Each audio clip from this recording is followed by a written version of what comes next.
please bless this evening as we come before your throne of grace and mercy. I'm grateful for the ones that have put this together, for those that have been fighting these battles for all of us, that we can have the freedom that you gave us in this wonderful country. Lord, you wrote it into our Constitution. It's our God-given rights that have been assaulted and attacked at so many levels. And God, what a blessing that we can gather together. We can come before your throne.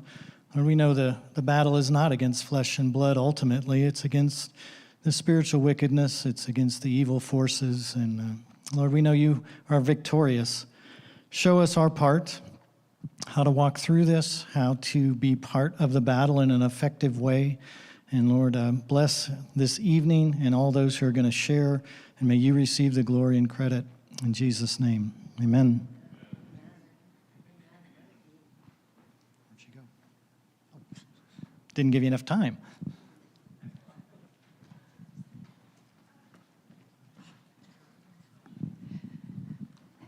All right.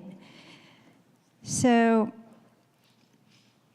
about a year ago, I was actually at this same event, the Uncensored Tour, and I was kind of in a broken place at that time, and I had not yet resigned, but Dr. Gold did give me a business card that night, and on the back was an email address, and she just kind of looked at me and she said, "You'll find your people." And she pushed that card across the table to me. And to be honest, I've never told her this, but I actually lost it for a couple weeks. And about the time I resigned, I found it again in my backpack. And I emailed Brian Atkinson. He's the physician liaison at AFLDS, and became part of AFLDS. And I've never really looked back. So given the assault on all levels of society that we just kind of reviewed, Dr. Gold is adamant that this is a freedom fight. It's not a medical fight. This is a freedom fight. And I've still kept in mind the find my people thing. That's probably one of the things that she said early on that has stuck in my brain. One of those people that I found was Mr. Doug Billings. I met Doug 4 days, I think, after I resigned. Natalie and I took a little road trip down to a Clay Clark event, and we met the most interesting man by the name of Doug Billings. He's a political commentator.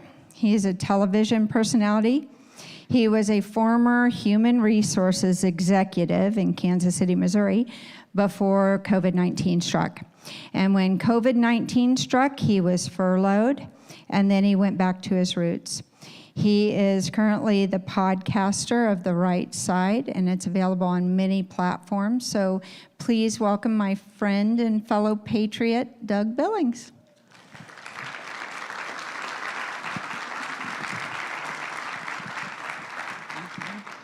God bless you. Thank you. Hi, everybody. Hi, everybody. Hi, there we go. Have you ever been to Boston? Anybody ever been to Boston? For those of you that have been to Boston, have you done what they call the Freedom Walk, by a show of hands? Boston has this unique, really awesome tour. There's painted footsteps on the sidewalk, and depending on what version of the tour that you want to take, you follow the red, the white, or the blue footprints. And you go and you follow the footprints of the founding of the country, the founding and the forging of this republic, where the founding fathers gathered. And you know what struck me as we're here tonight, and this is my second or third time here at this beautiful community, is that along the Freedom Walk in Boston, where the patriots gathered to discuss breaking away from England and forming this republic, do you know where they gathered most of the time? Churches, places of worship. And isn't it awesome that we have Pastor Jeff and his board of elders here that have been that bold and have come back to the roots where pastors should be unafraid to speak about this republic and about turning it back and saving it. And I think, if you mind if I get a little charismatic here with you, we are on the cusp of seeing the rebirth of the divine providence of God such as never has been seen in this republic before. This is the great reawakening, and we are here, ladies and gentlemen. We are here. Not even the founding fathers will have witnessed what we will witness. And you're seeing glimpses of it. There's a lot of people in the Republic who are desperate for hope because they think that this nightmare capitulated upon us, thrust upon us by Administrator Biden, who's not the real president. Administrator Biden, you'll never hear me call him president. He's not the duly elected president of this republic. But the people that are out there panicking in this nightmare, and I don't blame them, but I'm here to give you hope if you don't have it. We can't make it to 2024. We're doomed. Our republic is on its deathbed. No, it's not. No, it's not. This is a covenant nation. Our founding documents are inspired by God and written by men. Our Declaration of Independence, our Constitution, our Bill of Rights, inspired by God, written by men. Give yourselves permission to believe that. We can make it to 2024, and we will. Do you know, there's a gentleman out there, you may have heard of him, his name is Elon Musk. Now, Elon Musk is not necessarily one of us, but he's saying some pretty interesting things lately. Now, I'm not in his camp, don't get me wrong, but he's an example of what's going on in the world, and an example of what millions of people, John and Jane Doe on the streets of Kansas City, Kansas, who are Democrats, who are waking up to this nightmare, and they're thinking to themselves again, by the millions, this isn't what I signed up for. This nightmare, this chaos that's been purposefully thrust upon us, whether it's the border crisis, shipping and logistics, the debacle in Afghanistan, where we now have armed the Taliban with more weaponry than our allies have in that region, the baby formula shortage. By the way, you can make your own baby formula. Don't let that panic you, ladies. You all know that, right? But the shipping and logistics issues, the border. Do you know that because of the border crisis, every state in this union is now a border state? Think about that. Every state is a border state. They have shipped people up through the country with one purpose in mind. This is their new electoral base. Don't mistake that. This is what they think is going to be the people that are going to vote for them next time. They're going to give them a box of ballots and say, here, drop them off with that guy in the white van over there. And that's part of their purposeful chaos. Now, the hope and the reason that this republic is not on our deathbed, aside from being founded and inspired by God himself, is because we're waking up by the millions. And you're seeing people do it. Elon Musk is just an example. He tweeted out today, for the first time in my life, I'm going to vote Republican. He tweeted that out. The Democratic Party has converted itself. In the elected class, my friends, in the elected class in the United States of America, there are no more Democrats. They don't exist. They have blended communism and socialism together. I call them the Commu-Socialist Party. And they are no longer an American political party. How could they be? All they want to do is burn, topple, and destroy this republic. But our advantage primarily is our belief in Jesus Christ. Our advantage is knowing that God founded and inspired this republic. And we have seen evidence of the hope that's going to be born in November of this year when we go to the polls, and again in 2024. The waking up by the millions, people leaving the former Democratic Party that has now become the Commu-Socialist Party, coming to our side, is a very real phenomenon. We will see a seismic shift in November. Mark my words, a seismic shift in Washington, D.C. Will they still cheat? Of course they're going to still try to cheat. And I'll get to that in a minute. We're going to take 50 to 60 seats in Congress. Mark my words. And we're going to take 5 or 6 in the Senate. The reason is because of the Great Reawakening, this millions upon millions of people coming back to the polls, and our involvement. A brief history lesson, very brief, before I get to the key speakers of tonight. Since the time of up to World War II, our side, the conservative side, was dramatically active in local government in the United States. Dramatically active. For some reason or another, after World War II, maybe we were worn out, maybe we were tired, I don't know. We weren't. The activism that we had and we felt such passion for went away. Now, after World War II, our side went to work We took care of our families. We elected people who we thought would have our best interests at heart, but they didn't always. And the other side became activists. They became involved at the local level. The Democrats, the commie socialists. They got involved in our school boards, our county commissions, our aldermen, our mayors, our sheriffs, our government, etc., on a local and a national level, and we did not. And so what we find ourselves in today didn't happen overnight. It happened over a long period of decades. Now it feels like in some ways, this just happened overnight, it's so bad, but it didn't. We are now awake, and there's still more to shake and rattle up and get them up out of bed and wake them up.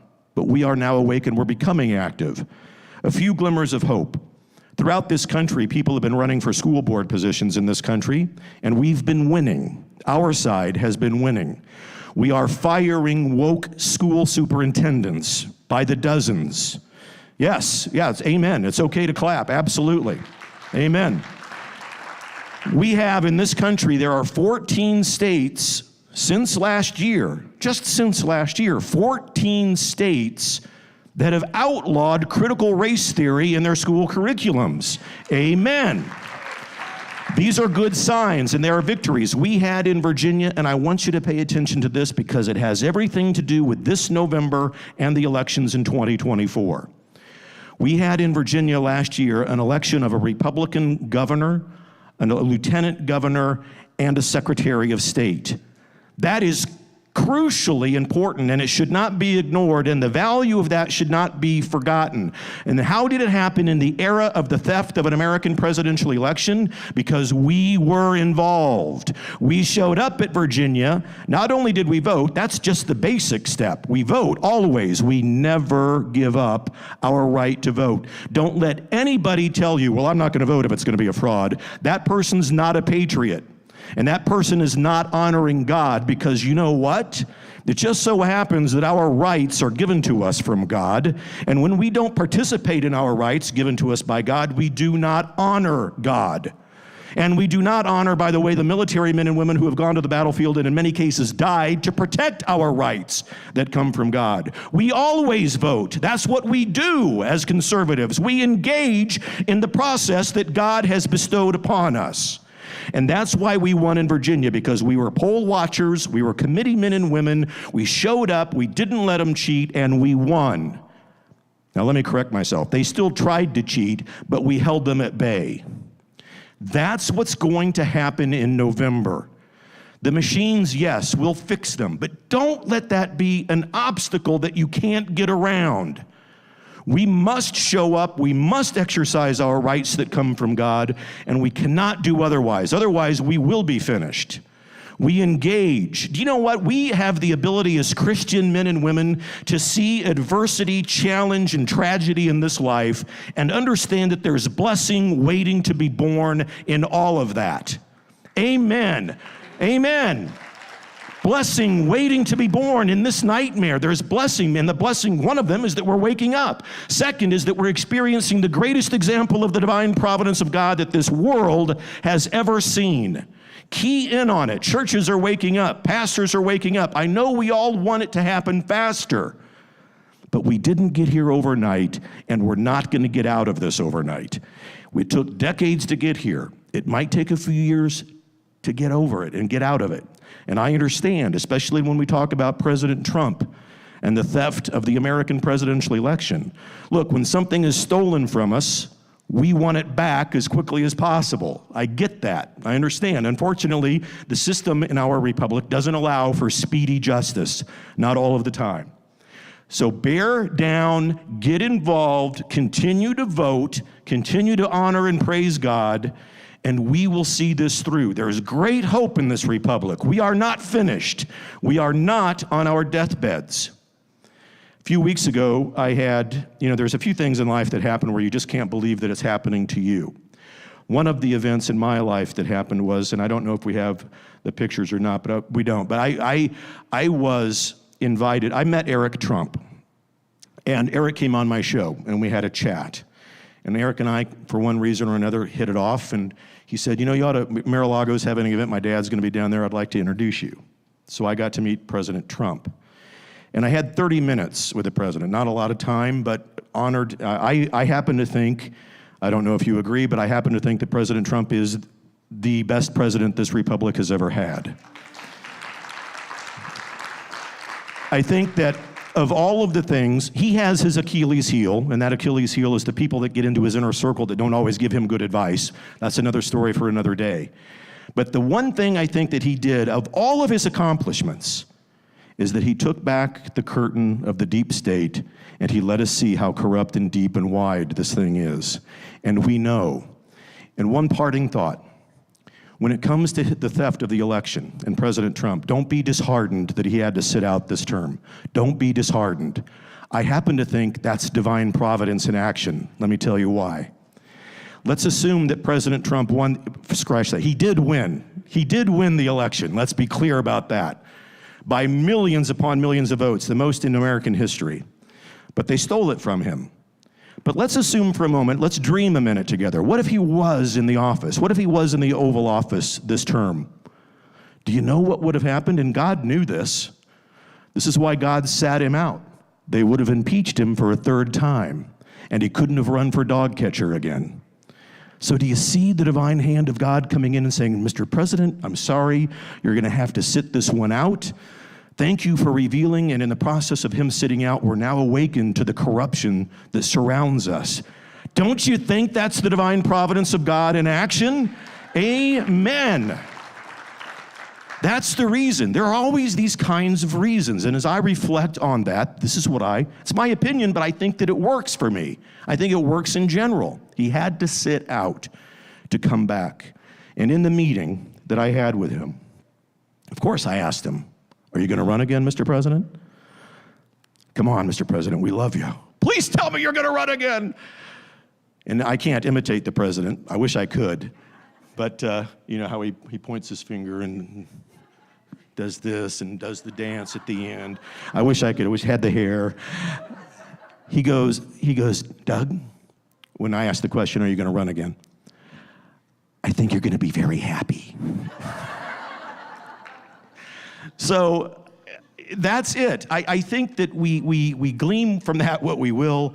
I found him and Eric, by the way. Eric, very polite young man. His kids, just outstanding caliber. Their character. President Trump was endearing. He was gracious. He was polite. Not at all what the media portrays him, obviously, to be. He looked exactly like he does on TV. He wasn't orange in real life. I just want to point that out. The camera lights, I think the liberal media does that on purpose. They put these orange filters over the lights or something. So he's fine, and he's a good man, and it was my honor to meet him, and it's my honor to be with you tonight.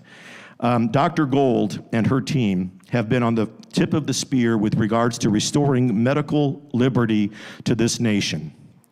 They have been, from the day I first saw them on the footsteps of the Supreme Court, the American frontline doctors, I have been a follower, a fan of theirs since then, a year or so ago.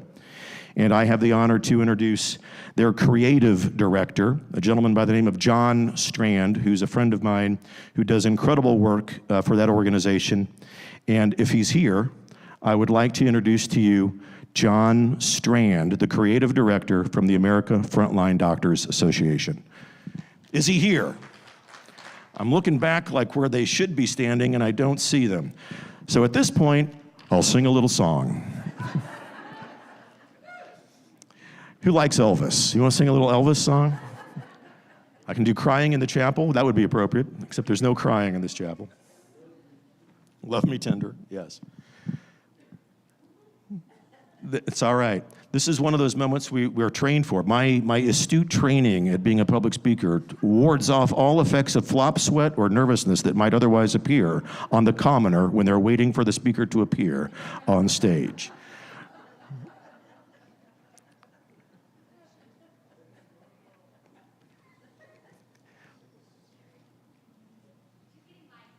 Oh, he's getting mic'd. Great. All right, he's getting mic'd. He is here. Good. Good. I was going to have to say there's milk and cookies at my place later if this doesn't all work out. We're going to have to...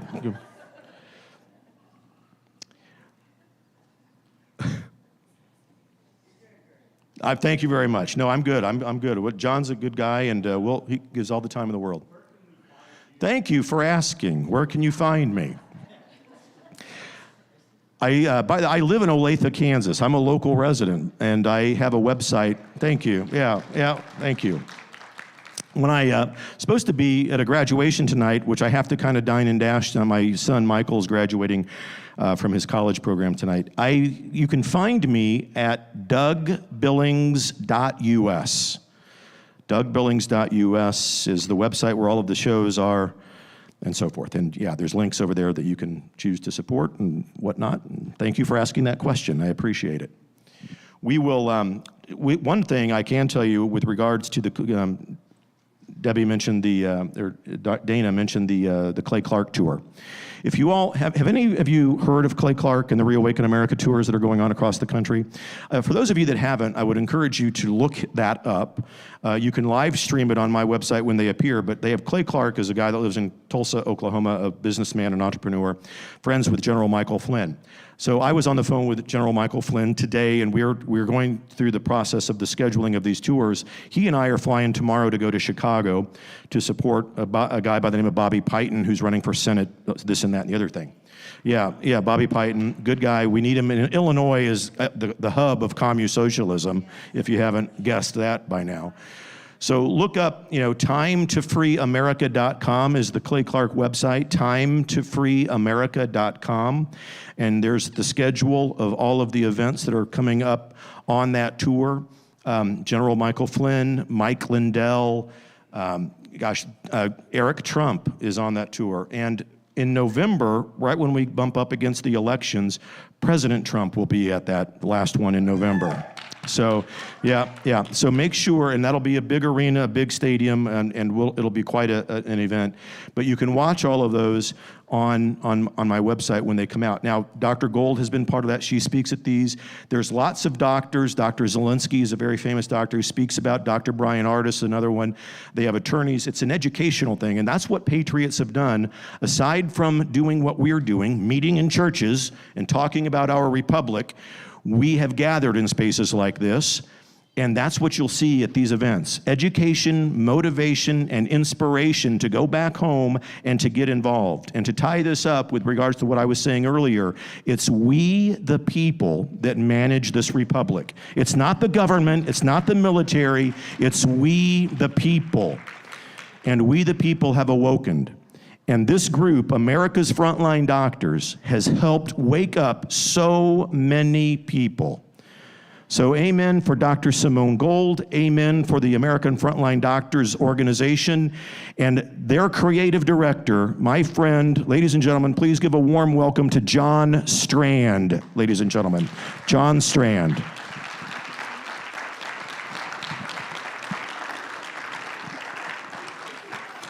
I got the high five. I know he's back there. Wise men say, only fools rush in. Oh, why are you making me wait on the stage tonight? Yes, by the hour, you can hire me. Don't worry. I'll be in the back. Thank you for what you shared tonight. You're welcome. Thank you. We have every reason to be hopeful. We really do. We really do. This is a sound republic. We're in a nightmare. We're waking up. The good news about nightmares, people wake up. And we're going to be fine. We're going to be fine. Right, Darren? That's right. Thank you. Hey, I dig it. Doug, you're going to have 5 minutes. Well, it turned into a half hour. That's all right. That's all right. Oh, Steve. What? Oh, look at this. Look at this. Ignore the man behind the curtain. What is this? So good to see. This is John Strand, ladies and gentlemen. Look at this guy. Look at this.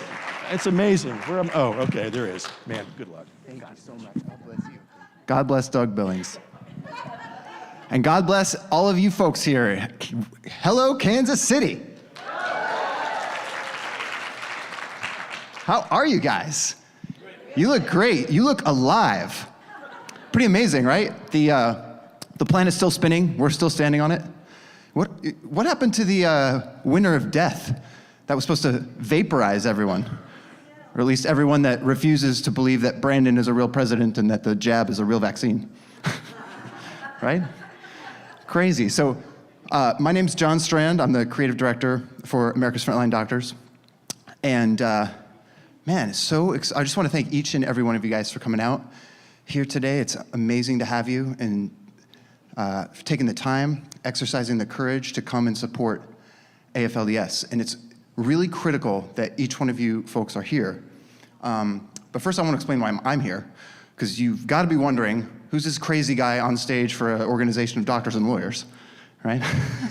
My mom's wondering the same thing too. She's been telling me to stop arguing with her and take it to law school since I was about 5 years old.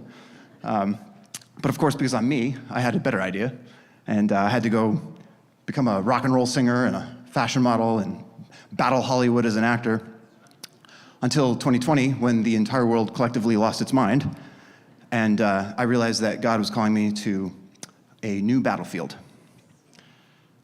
So you may know that 2 years ago, on July 27th, 2020, a few brave folks who had both medical degrees and functioning brains stood on the steps of the Supreme Court, and they delivered a single really important statement, which is that fear is a lie and truth is the only thing that will keep us both safe and free.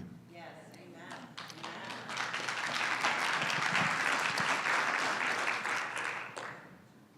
But the bureaucratic machine didn't like when they said that, because fear and confusion keeps people compliant, right? So when America's Frontline Doctors stood up tall and said the truth without apology, we were attacked viciously. And those attacks continue to this day. In fact, they keep getting worse and worse. Now, I don't say that to complain or to frighten you, but I say that to warn you about the consequences of evil, right? Because it's evil that we're facing. And the only thing required for the triumph of evil is, you got it. So we're gonna play a quick film here to highlight the stakes at hand and to remind us why surrender and retreat are never an option.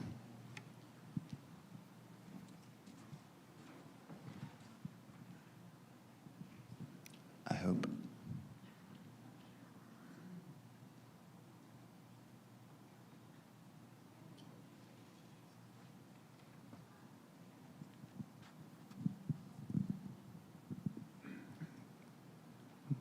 There should be audio there. So.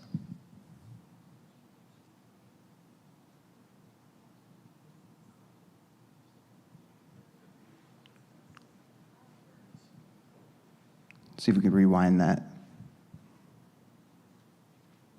There we go.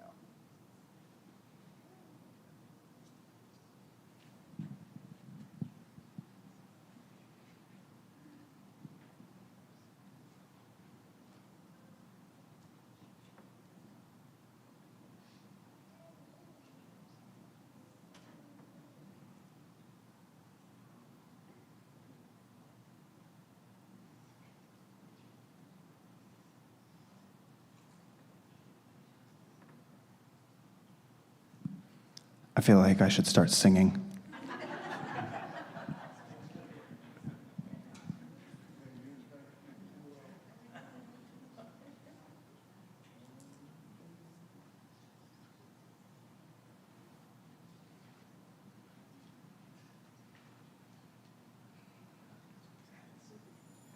Oh, I hear it. I hear it. It's quiet. Turn it up loud.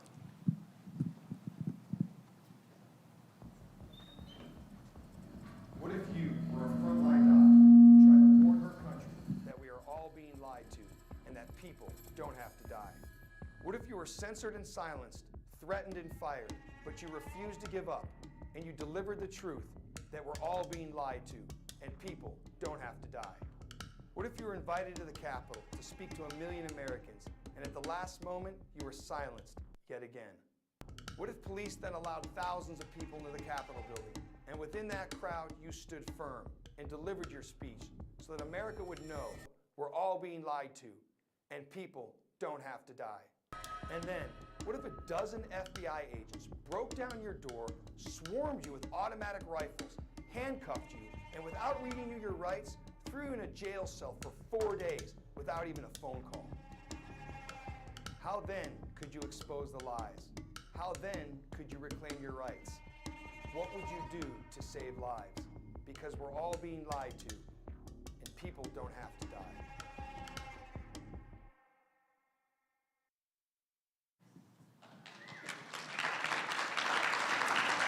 Yes. So, ladies and gentlemen, I'm sure most of you are aware of the extensive education, the degrees in medicine and law, the decades of service in the ER and literal front lines of medicine, and all the other many incredible things that this woman has done. But you probably aren't quite as aware of the depth of her compassion and the fierceness of her integrity, the way that I've come to know over these last couple of years. So I just want to let you guys know that it is such an incredible honor and privilege for me to support and work alongside of this woman and this organization, and excited to ask you to join me in welcoming the founder of America's Frontline Doctors, Dr. Simone Gold.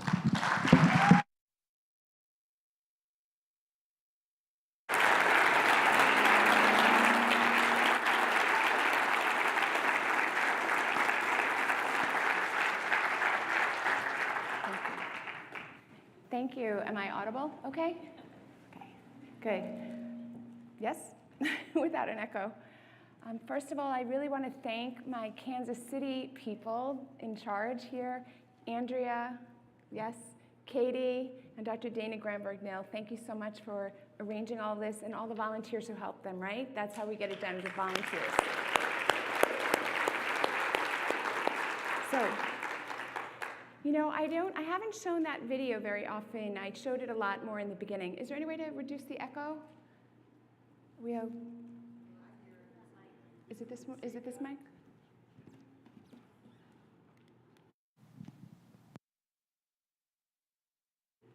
Am I audible now? Oh, good. Well, oh. Should I just keep going? It's not bothering? Okay, fine. Okay, so I haven't played that video in a while, but I really wanted to start with that because I want to remind everybody what are the stakes involved. If you've seen 2,000 Mules, right, you know what we're up against. These are very severe stakes. We are losing our constitutional freedoms. Everything that happened to me, most of what happened to me was flagrantly illegal.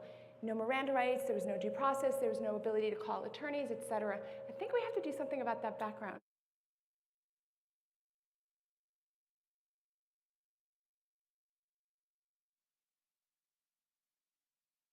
Thank you so much. So today I'm going to give you the tools we must all use to win back our freedom. This will not be a theoretical discussion. This is practical advice. The first tool is for you to increase your understanding of what is actually happening. And the second tool is how to use your limited time and money. Because if you are not careful in deciding what to spend your time and money on, we will lose. All battles are not equal. We have less time and money than the other side, which is propped up by the government paying and using taxpayer money against the taxpayer.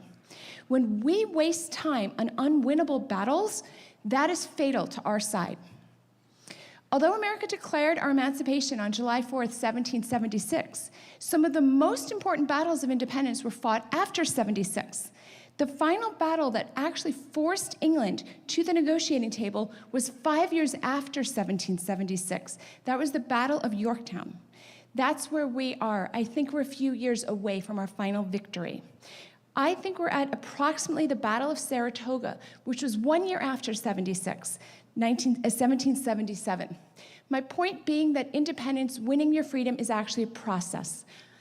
We have been so blessed for so long with our easy American lives that we have forgotten that freedom isn't free. In talking about mandated shots, you must recognize the tyranny itself and not confuse these past 2 years with a medical issue.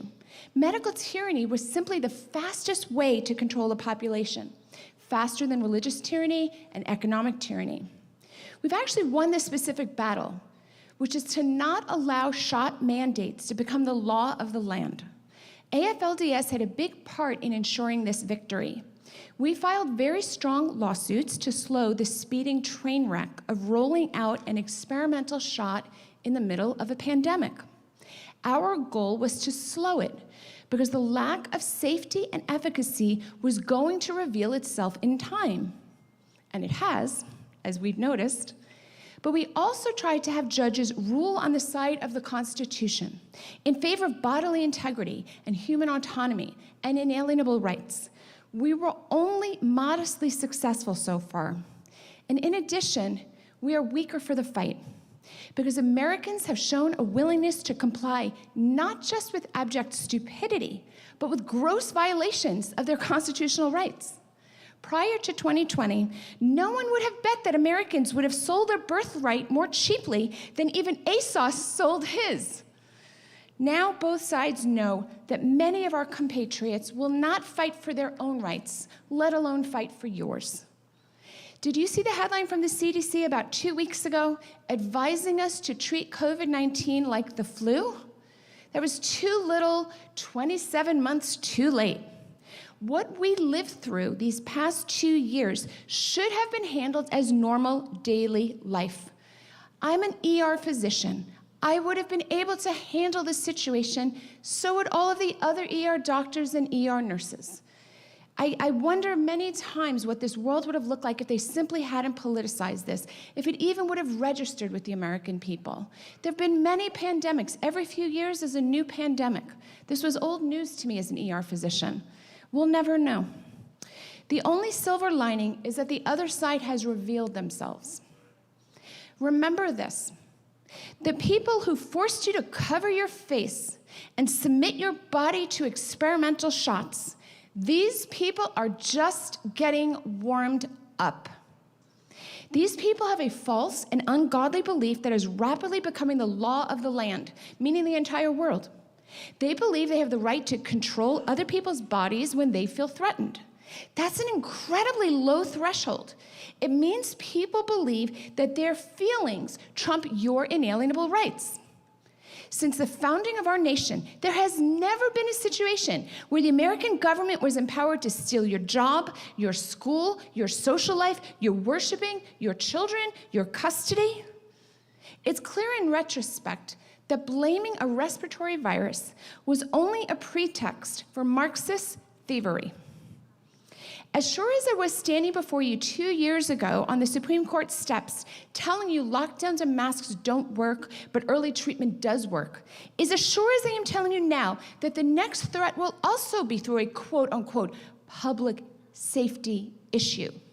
And this is how it will look. First, there will be some type of event will be categorized as, quote, affecting the public health. Then they will call this event an emergency. And third, the emergency will enable bureaucrats to police us. This chain of events will appear to be initiated by the World Health Organization, which is now controlled by China. Let me give you a little bit of background information on that statement. China now controls the WHO. That is because in 2003, the WHO criticized China heavily for the outbreak of the original SARS. In 2003, the WHO came out and blamed China, which was to blame. China didn't like that embarrassment and set it as a national goal never to be in that position again. And they've been working to control the WHO. So Tedros is in charge of the WHO. Tedros was selected by China. He was, or is, a dedicated Marxist. He is a former member of a left-wing ethnic paramilitary organization now banned in his home nation of Ethiopia as a terrorist organization. Rather, I suppose, like BLM, right? That kind of organization with guns. In turn, payback, right? He remembers who his benefactor is. Tedros publicly praised China in many times, but the one I'm about to say was from March or April. It was early 2020. He praised China for its containment methods as the new standard for outbreak control. And I don't know what he was referring to, but was it the fact that they let a level 4 virus out, or was it that they welded the apartment building shut with the residents inside? Which was the containment method that he thought was fantastic? All I know is that's not the guy I want in charge of me. More recently, in April 22, he said that the attention on Russia and Ukraine is because the world overvalues white lives. That's the man in charge of the WHO. Why am I spending so much time talking about this? Because in May 2022, yep, right now, we have a big problem with the WHO. Back in January, the Biden administration empowered the WHO to interfere with sovereign nations. A sovereign nation is a nation that gets to control itself, like the United States. If a sovereign nation, France, Canada, Australia, America, Israel, India, etc., is suspected of having a possible health emergency or concern, the Biden administration literally removed the power of the sovereign nation to determine its own interests. Biden's HHS submitted amendments to empower the WHO's Director General, Tedros, to declare health emergencies in, quote, any nation, and to do so unilaterally and against the opposition of the sovereign nation. And as bad as you think this is, I bet you are still naively thinking that the World Health Organization actually concerns itself with health issues such as viruses. That would be very 20th century of you. The WHO defines its area of concern as, quote, any illness or medical condition that could present significant harm to humans. Certainly it would include things like war and peace, child development, education, critical race theory, psychological health. The preamble to the WHO has 9 clauses, starting with health is a state of complete physical, mental, and social well-being, and it ends with governments have a responsibility for the health of their peoples, which can be fulfilled only by the provision of adequate health and social measures. This is very broad language. The WHO defines everything as belonging to public health. And now the new amendments mean the sovereign nation does not even have to agree. The WHO has unlimited power to do as it wishes in this area.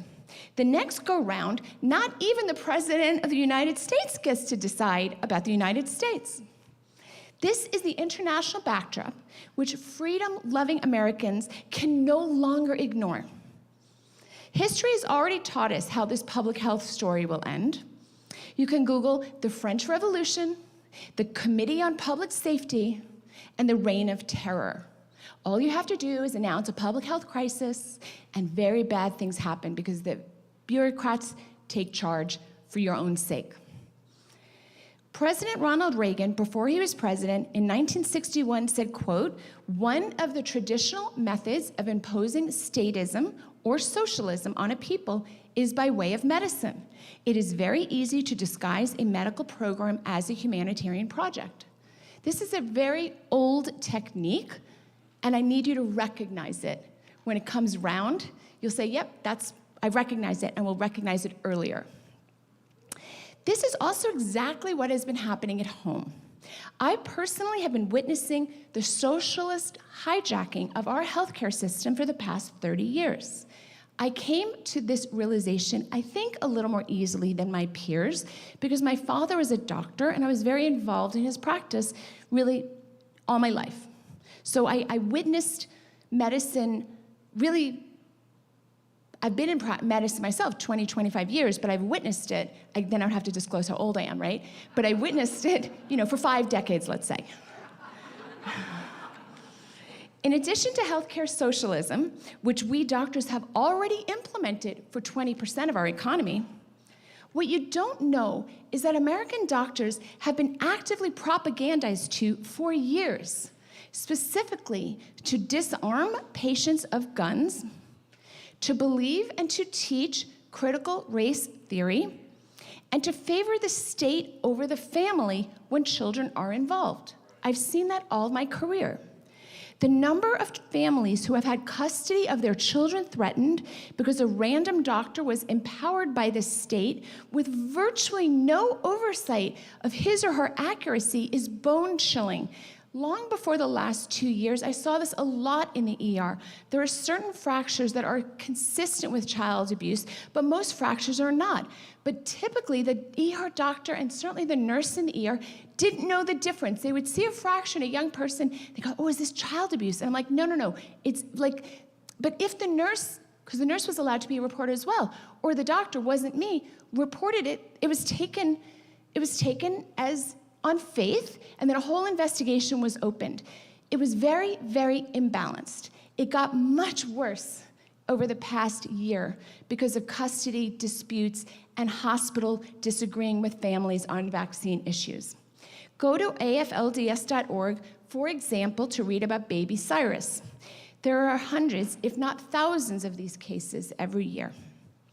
More recently, doctors' free speech has been canceled.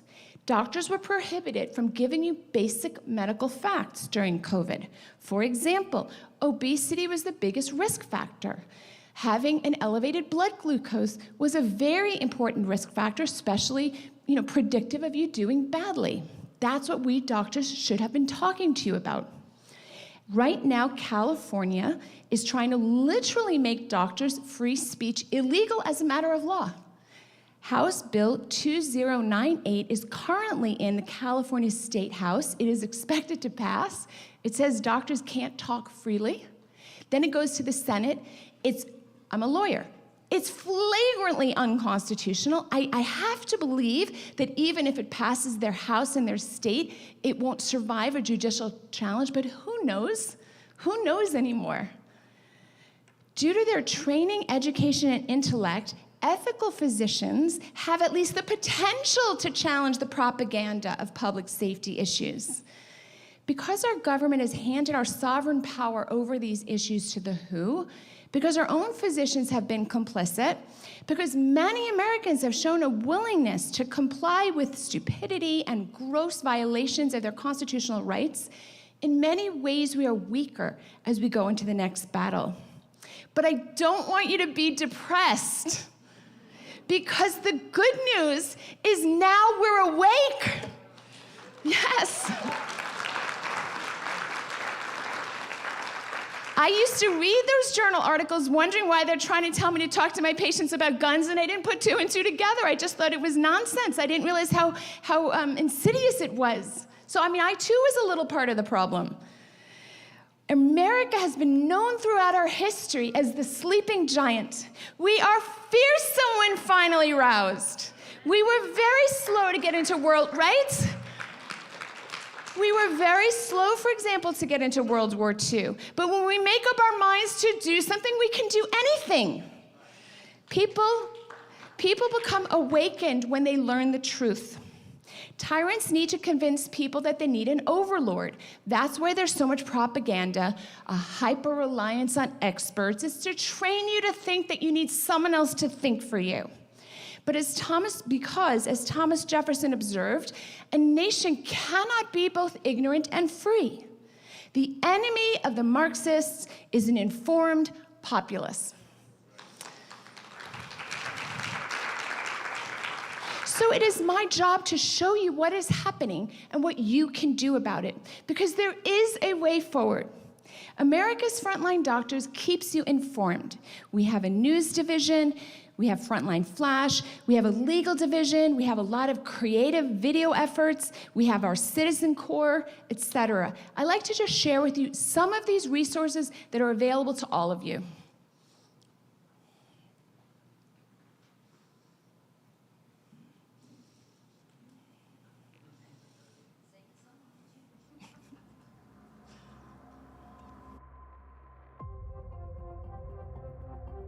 We're here because we feel as though the American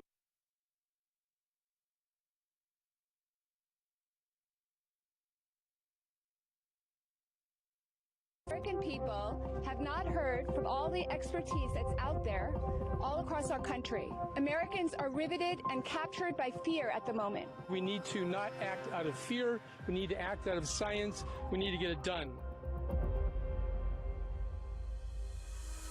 We hit 20 million views in about 8 hours. We are told one of the biggest COVID-19 vaccine misinformation peddlers is a Los Angeles ER doctor. Dr. Simone Gold claims she's saving lives. We were the most viral video of all time. Founder of America's Frontline Doctors, Dr. Simone Gold. She is part of a great team at America's Frontline Doctors.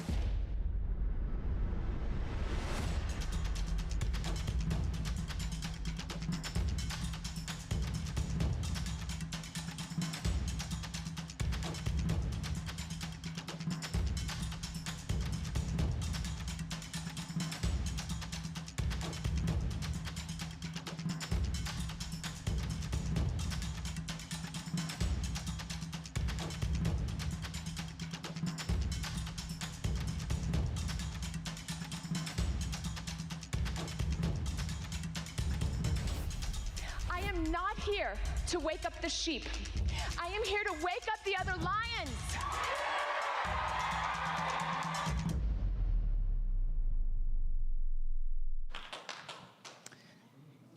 So it's important that you know what resources are available to you.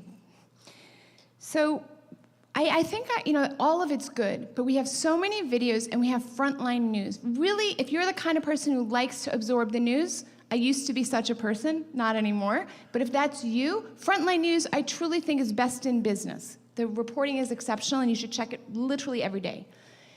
One of the most important things I can do is to bring to the American people ethical doctors and nurses, right? In this way, you won't have to only rely on faith. Faith is the most important thing, really, to get you through life, but it's a little bit easier if you have actual facts to back it up. And it was a little bit hard for people when they were being told things that were untrue, that kind of got them nervous, because we're human beings, after all, prone to anxiety. So we need to give you ethical doctors and nurses. So this year, we will be launching the Gold Care Health and Wellness Centers, starting first with national telemedicine. Let me start by telling you one very banal reason why you need ethical doctors, such as we hire. Just this week, it was about 5 days ago, the CDC published the true facts about shots in young people.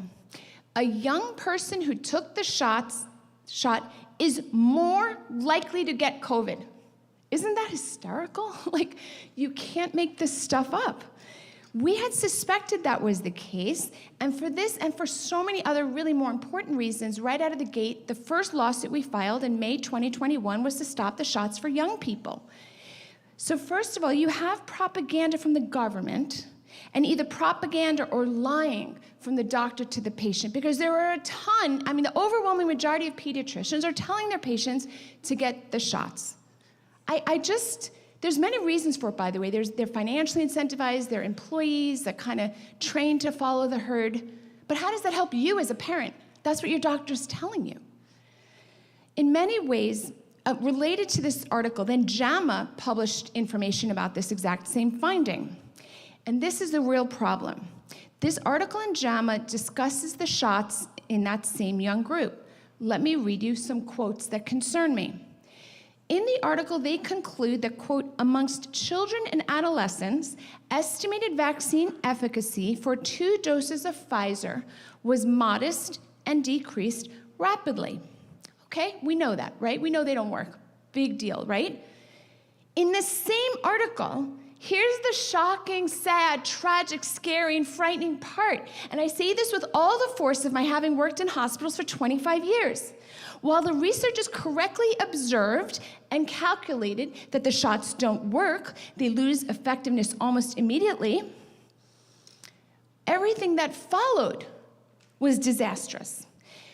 If you come up with those findings, at that point, if this was your job, don't you think you would then say to your boss, gee, boss, I'm sorry, it didn't work out, we have the data, let's try something else, right? That would be the logical conclusion. So they say, it doesn't work, it fails almost immediately, and by the way, we also now have data that you actually are getting COVID at a higher rate in this age group. What else is there to say? Oh, sorry, let's try something else. But no, these doctors, either too arrogant or too educated to admit their errors. This is what they say in this same article. Quote, given the well-established pattern of waning mRNA vaccine efficacy and early evidence of waning booster protection, monitoring the duration of protection in adolescents will be important.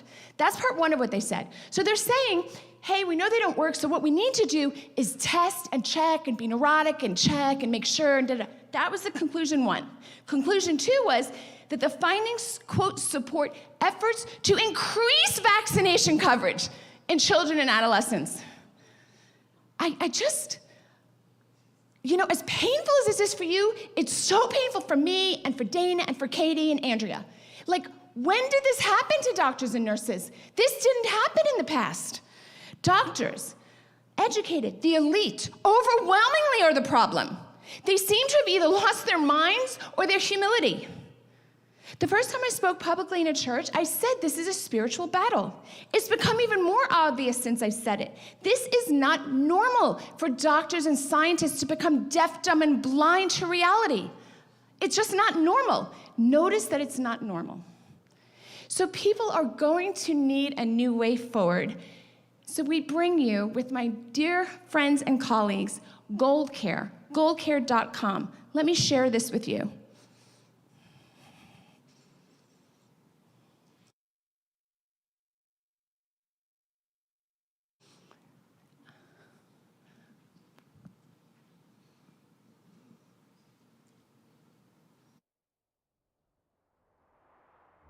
Hello, America. I'm Dr. Simone Gold, founder of America's Frontline Doctors, and I'm thrilled to bring you an invitation to join something extraordinary. We've all endured historic challenges in recent times, but my experience on the front lines as an emergency physician in 2020 prepared me to immediately recognize the deception and destructive policies that put us on a direct path to tyranny. Enough. We must dispel the fear and corruption with a total commitment to truth, transparency, and freedom. Healthcare is out. Gold Care is in.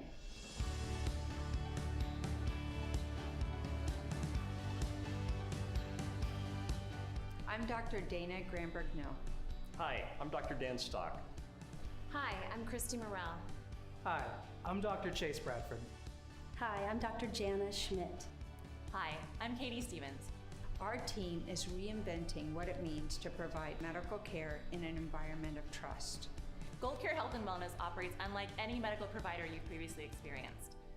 We don't take insurance. We take care of you.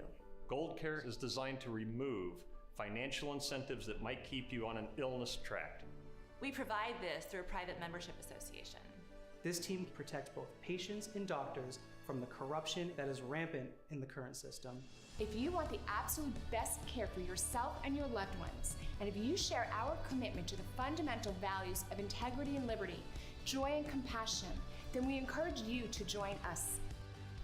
Visit goldcare.com to find a better path forward, both patients and providers. We are ready for you.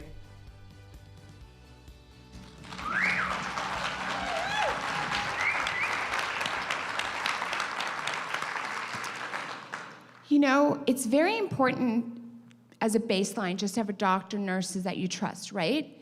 But it's more important than ever now because of the freedom battles are at stake. They managed to manipulate people who didn't have access to the right information, who didn't have access to doctors who could assuage their fears.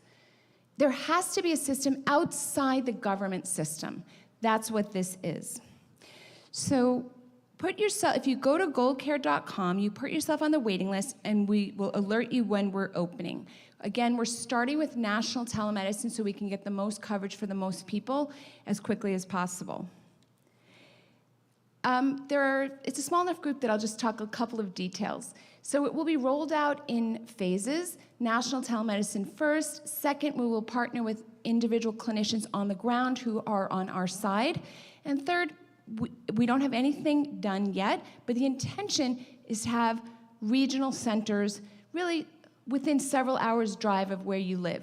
The future of medicine clearly is going to be mostly virtual. This was a trend that had started long before 2019. It was accelerating already, but we saw the last couple of years, many things don't have to be seen in person, right? And the convenience factor.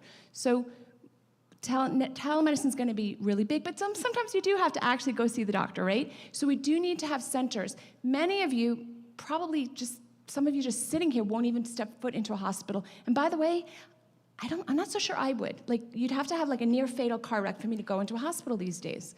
Like, I can't even believe it. I was a hospital doctor for so long.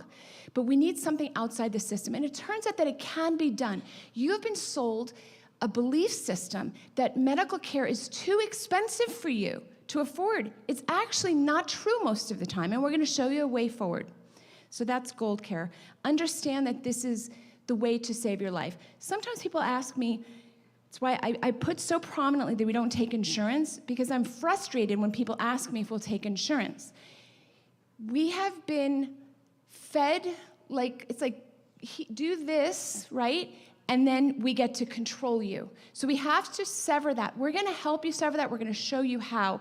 But to motivate you, I just wanna share with you, Medicare patients in particular were so vulnerable.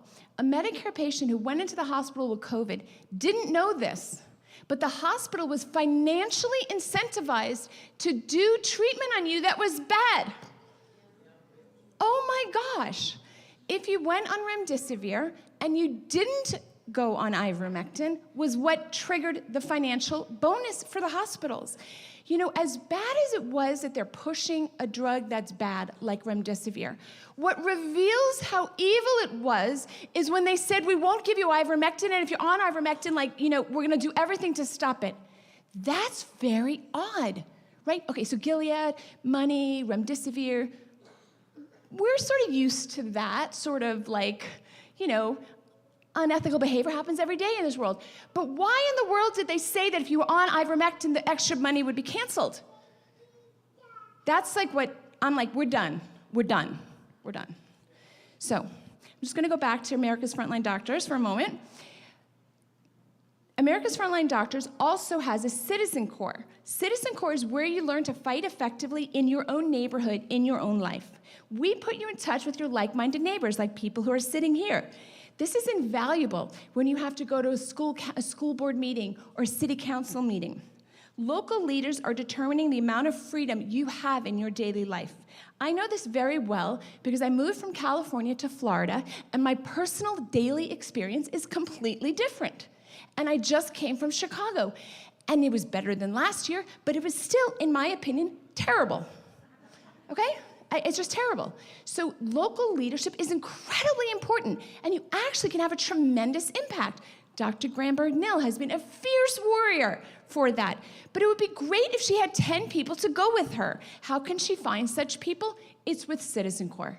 Citizen Corps, local activism. And friends. And then we started a youth division called the League of Lions. So if you have anybody in your life that's young, you send them to aflds.org/lions. For many years, there's been a war on healthy masculinity, which makes perfect sense. If you eliminate healthy masculinity, a society is very easy to conquer. So I say no, we need strong, righteous young men as role models.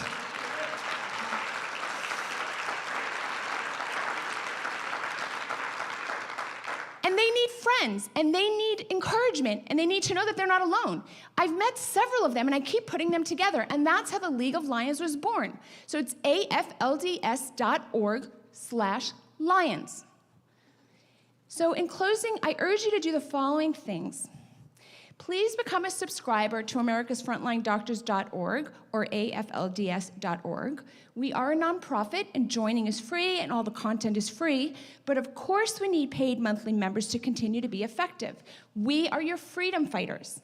Look closely at how you are spending your money, and if you're supporting any organizations that do not fight for your values, you should tithe aflds.org instead. Did your church stay open during lockdowns? Did your school mask the kids? Stop giving them money. Stop feeding the beast. And by the way, the ones that did righteous, of course, keep supporting them. They exist, they're out there. We fight for you. We empower you by publishing Frontline News, which gives you tons of information. We're engaging with the culture wars with creative videos.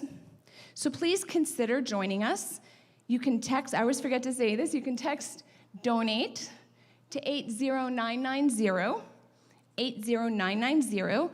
Consider joining our Citizen Corps, and if you're younger, the League of Lions. And just for your own selfish sake, put yourself on the waiting list for goldcare.com. It's for you. I want to say one more thing to surprise my good friends. None of this can be done alone. You need fierce warriors around you to get anything good done, right? By the way, I just want to say that in my last couple of years, I've had so many miracles. I used to be a person, I did used to kind of recognize the miraculous in my life, and maybe once a month, I'd, oh, that's interesting. It happened a little too often to be a coincidence, right? That started accelerating, and after the White Coat Summit, I started noticing like weird coincidences, like every week, and then I started noticing them, 3 times a week, and then like every day. They happen to me every day, all the time. So I'm gonna share with you something I think is miraculous, even though it would just look like a coincidence to everybody else. So I've been thinking for days, I wanted to get a little something for my Kansas City Warriors, for Dana, for Katie, and for Andrea, but I'm so busy, I work all the time, they know this. So when am I gonna go out and buy anything, right? It's impossible. When lo and behold, I find myself in a store, and this is what I see. And I got this for you. It says, do no harm, but take no bull. And I'm thinking, what are the odds I walk into a store and I see this?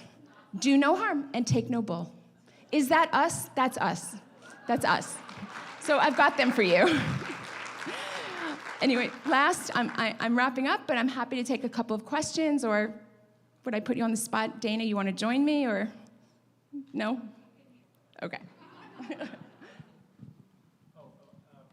wondering what's happening with the elderly right now, because they're continuing to roll in shots, I'm sure, across the land to old people's homes of all different varieties, and just say, show up. And this happened recently, and I've got a friend who just took his second booster, and all they do is show up, and at least here in Kansas, and say, okay, we're in room 209, if you want to get your booster, and of course there's no informed consent, and we're continuing to do. Just repeat the question. So the question is, what about people who are older who continue to take shots, right? That's basically the question, right? So I'm going to give you a sideways answer that you're not really expecting. America's Frontline Doctors is in the freedom business, right? So we are here to protect your constitutional right to make your own choice. The fact that some people make choices that are foolish has been my entire educational and professional experience. If people didn't make foolish choices, I wouldn't have had any work in the ER. So I'm sad and I'm sorry that they're so propagandized that they believe they need this thing, right? But that's not really the fight. And when I opened up the dialogue just this evening, and I said, pick your battles because we have limited time and resources, that is not an issue I worry about. If it's someone you love, right? If you go to America's Frontline Doctors and under medical, you can get all the facts you want, you could present it to them, and then that's it. But the fight that you're in is to maintain our constitutional right to make our own choices over our body. That's our fight. Sorry, thank you. So I have a 90-year-old uncle that I took to the doctor, to the urgent care yesterday. He has COPD, he's a lifelong farmer. He was just coughing up stuff, kind of like he normally does. So we took him to urgent care, and no fewer than 4 times did the nurse and the nurse practitioner basically beg, plead, and insist for him to get tested for COVID and the flu. Mm-hmm. It was like they just were relentless. And he can't hear, so basically I was like, he was looking at me and I was giving him the big no-no. And he just held him off the whole time. And I mean, how do people that don't have the backbone counteract stuff like this? What's your name? Darren. So Darren was asking about his uncle who went in to see a doctor, and all the doctor had on their mind was pushing the shot, which, by the way, is a clue that something's weird because 2 years ago, you never had conversations like that. I say to you, when is he and you going to sign up for goldcare.com? Seriously. Like, they're literally propagandizing you as you walk in the door.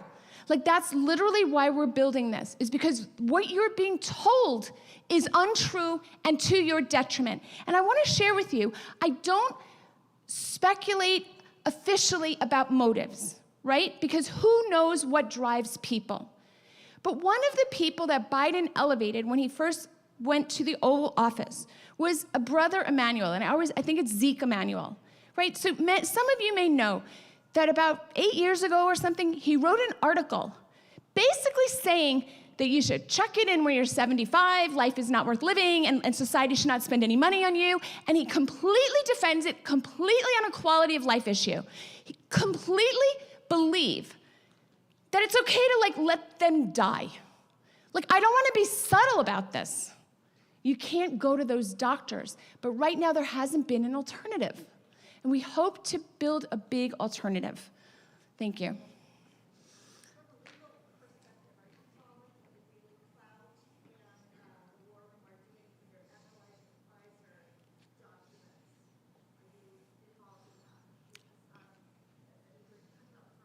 Yeah. So, I mean, the answer is yes. I'm totally, okay, the question is, do I know what's going on with Pfizer and the fraud, and Steve Bannon and War Room keep talking about it. Very important. That information is very important for all Americans to hear. We know that well. I'm going to take a victory lap and share with you that we were kind of involved in that. Okay, America's Frontline Doctors sent about 15 doctors to sit in the courtroom as the judge was making his decision whether or not to release the documents. So the judge, as he was making his decision, had 15 doctors sitting there that all like drove overnight because I had about 30 hours notice to pull this together. The amount of fraud is breathtaking. And when the American people see it, I believe they'll turn away. But right now, I don't think there's an alternative. But yes, it's terrible, and I can't believe I'm living in these times.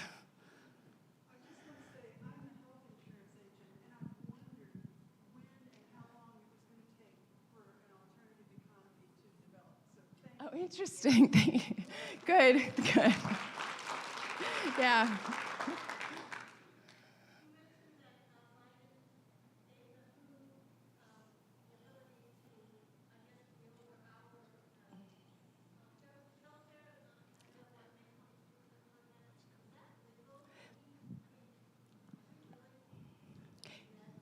The question is, the WHO discussion that I was referencing, the amendments that Biden's administration submitted to the WHO, giving them so much power, how much impact is that going to have really over American lives? It's a really important question because I didn't say it. Ultimately, to enforce a rule, you have to have police. So the WHO doesn't have police power. So I don't think that we're in any immediate jeopardy when this thing goes through. But the jeopardy is that when this becomes codified, it's going to become concretized as this is the rule of the land. 193 nations agreed that the WHO gets to declare an emergency in Canada or Australia, and the president 5 years from now is going to think, oh, well, that's the way it is, and I can't interfere with that. That's the problem, is they're setting it in motion to not be able to kind of overturn it in the future. A very strong president would laugh at that and say, ha, ha, ha, ha, I don't care what the WHO says. And in fact, Trump did that. He canceled a lot of their money. Good. By the way, the amount of money he canceled, Bill Gates gave that and more. But as long as the WHO doesn't have police powers, as long as we have a president who says, I really don't care what you say, we'll be okay. But is it legal? I've actually looked at that question. We think it is legal because it's not a treaty. It was just like amendments to the World Health Organization. We didn't see a good way to tell them it was illegal. Yeah. Lady. Hi, thank you, Dr. Gold. I'm a physician. I resigned my job over this. This is my son who got kicked out of a nursing program because he refused to take the vaccine. So my question to you is, even in Christian universities here in town and across the country, they are unwilling to step in the gap with these nursing students. They're guests in the hospital, and they will not provide an exemption process for their nursing students, even though they're not debating the vaccine for their university students. Is there a liability? Why are they not doing that? Yeah. So there's many ways that they're achieving victory. One of them is 20% of our GDP is the healthcare system. I'm sorry, let me repeat the question first. The questioner is a physician. Her son was in a nursing program. She quit her job, and he was kicked out of his program for not taking the shots. Like, is that legal? Is there recourse, et cetera? 20% of our economy is involved in healthcare. We were participated, we weren't the litigants, but we participated in a lawsuit that landed on the steps of the Supreme Court. Supreme Court ruled in January. You may remember this. OSHA, employers are not allowed to, like the federal government was not allowed to make employers require this. That was a big victory. But the same day they found that, oh, if you're a healthcare institution, they could. Right? It was terrible, really, because that's 20% of our population. So not only is it leaving doctors, nurses, housekeepers, students in the dust, it actually is accomplishing what they want because it's 20% of our economy. So by law, by the Supreme Court ruling, which is essentially law, there really is not good recourse for people in the healthcare space, which is terrible. So I hear stories like this all the time. I'm a practical person. I think if there was an alternative that was financially solvent, that, and then profitable, we're going to attract people like you and people like you. You're going to come work for Gold Care. That will put pressure on the whole system to correct itself. The same way Elon Musk put so much pressure out there that all of a sudden Netflix is kind of changing its tune. You all know what I'm talking about? Yeah, so Gold Care, if it becomes big, will put pressure on the rest of the system, right? We'll take the good people. They won't be able to fill their jobs. That's the vision. Green. Yeah.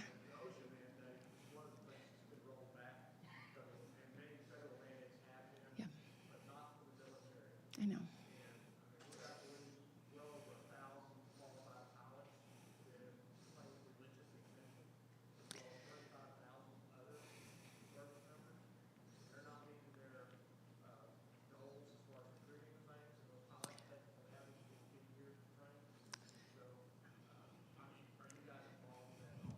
The question is, the military is still under a lot of restrictions, more than the civilian population.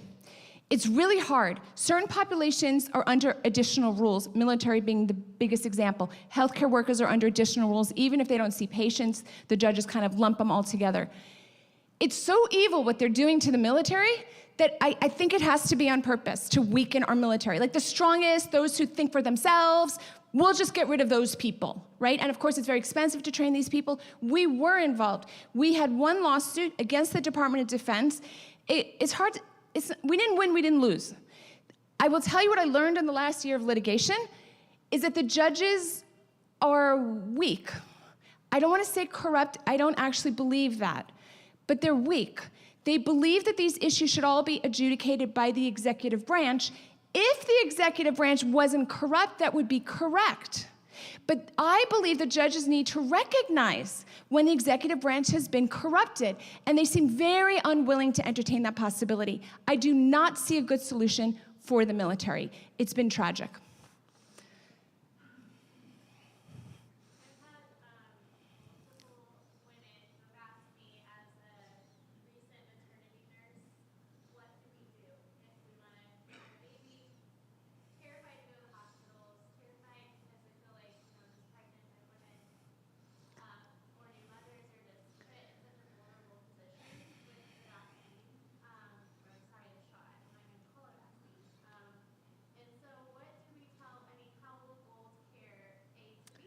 Yes. First of all, what are we going to do about people who are pregnant who are then properly very afraid to go into the hospital? What's the solution? Right this minute, Gold Care can't really help because we need physical people on the ground in each place to be able to offer that. However, the solution is coming. Outside the hospital is the answer. Outside, so with obstetrics, it's easy, right, with nurse midwives, et cetera. 2, we have to put ourselves outside the system. That's what Gold Care is. We set up what's called a private membership agreement. Patients are in the agreement, doctors are in the agreement, the staff is in the agreement, the nurse, everyone involved is part of that. It's like a private club. And within that club, you have the rules that we all agree to. The doctors, the nurses, the patients, we all agree to the same things. So we will be able to help you as we grow. We're not there yet because we're just getting started. Very cognizant of it. In fact, my team in Kansas City mentioned this very issue to me.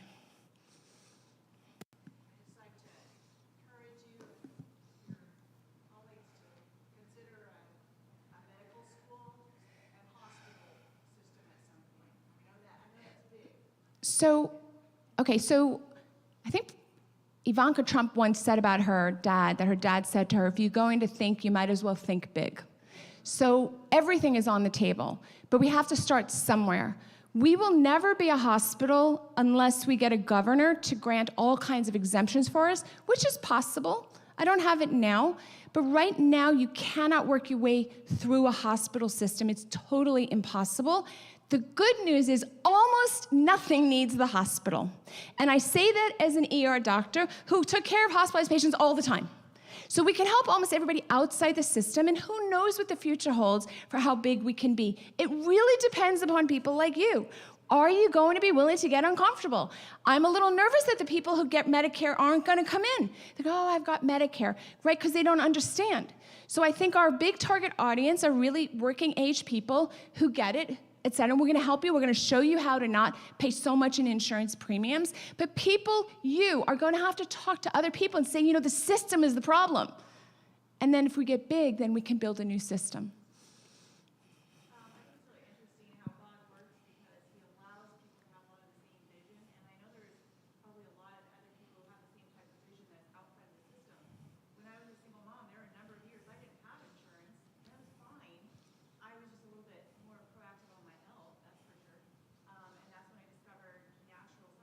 Mm-hmm. And when this came around, I didn't even go to the hospital when I passed kidney stones, and I didn't have any drugs when I had my 2 children.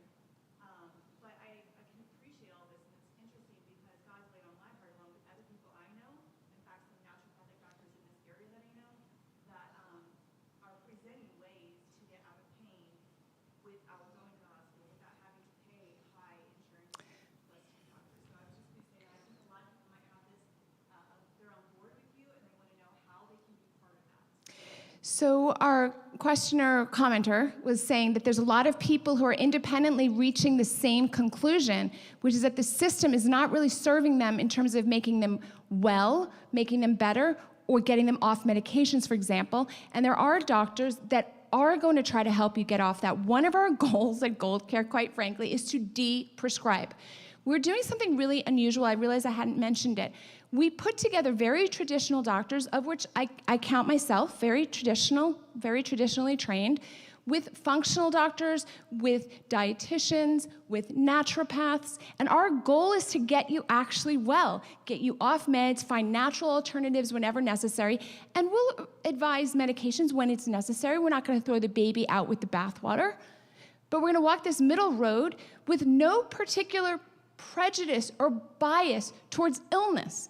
Right now, the only way doctors get paid is if they put you on an illness track. You have to have hypertension, you have to have obesity, you have to have diabetes, whatever it is. You can't just be like, you know, a 20-pound overweight stressed mom, right? You have to have a diagnosis that's a disease, right? So, or you don't get paid. So you yourself start thinking of yourself as a disease. Well, maybe all you really need to do is work with a dietitian or an exercise coach, and maybe, you know, there's a natural alternative to ibuprofen, et cetera. So we are unbiased in our looking at it, not biased for or against the natural or the traditional, et cetera. We put them together. We put them in the same room.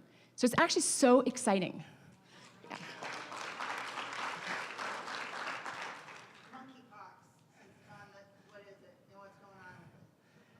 I don't have any comments. I know a little, but not enough to give an educated answer.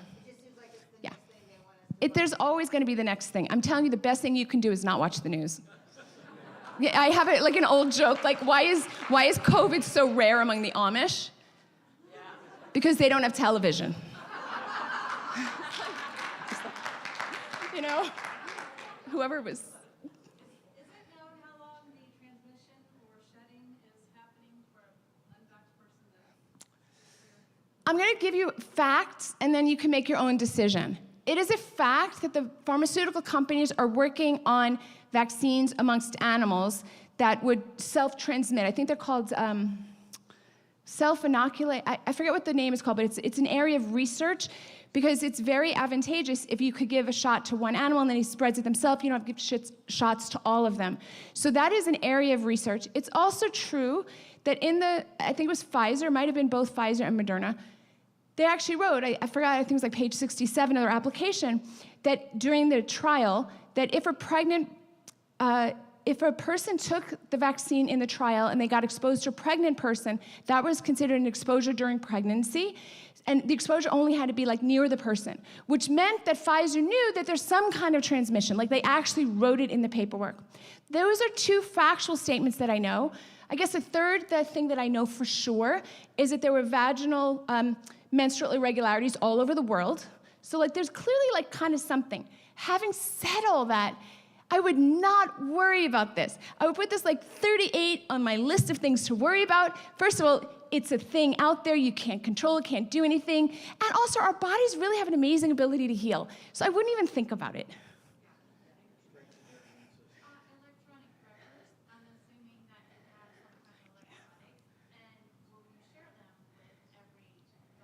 So here's the beautiful thing. If you're going to spend money on a doctor, shouldn't it be yours? Yeah, so that's how it's set up. It's yours. You will go to goldcare.com, you will log in, and then you can see whatever's there. It's yours. You bought it. Yes. Anyone else? We'll take two more.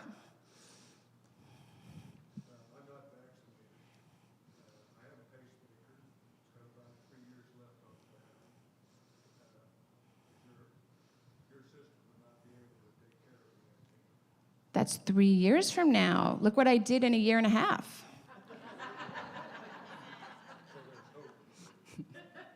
But there will be doctors who will help you with the pacemaker being unvaccinated. At the very least, you go to Florida. Yeah. One more. Make it a good one. No pressure.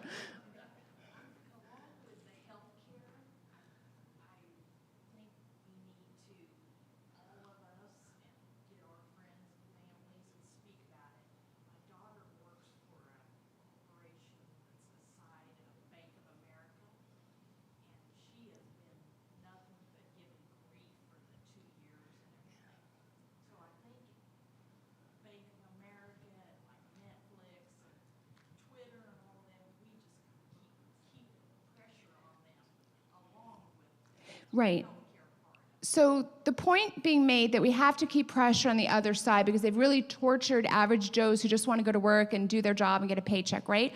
Couple of answers. My personal belief is I think we are moving more towards a separated society, certainly in terms of work, right? So we want to grow big so we can offer people good jobs. That's the truth. The first people we're hiring are people who stood up on the front lines. There's a website called Public Square that is advertising freedom businesses. We all should take that extra step, of not ordering just all the time on Amazon. I do it too, I'm not blaming anyone, but whenever possible to support the freedom businesses. And Public Square is the place that is putting that out there. The other thing is, let's not give up hope. Really, Elon Musk ended up, because of Elon Musk, Netflix is maybe turning a corner. Like, there's no end to what might happen if we actually build an alternative in the healthcare space. I'm going to close this up, and I just want to say, please, a round of applause for, really, Dr. Dana Gramberg-Nill is extraordinary. You are blessed that she's in your community. Just so blessed. So blessed. Where is she? She's here? Why am I not? I don't see her. I'm really sorry to make you blush. She's like extraordinary, just totally, she's everything you'd want in a doctor. Hey, I've never said this publicly, but if I needed a doctor, you'd be my doctor. Okay. That's like how good she is. Katie Stevens, just extraordinary. Katie Stevens is the Chief Operating Officer. Andrew Erickson, RN, is helping us with education and teaching everybody what's going on.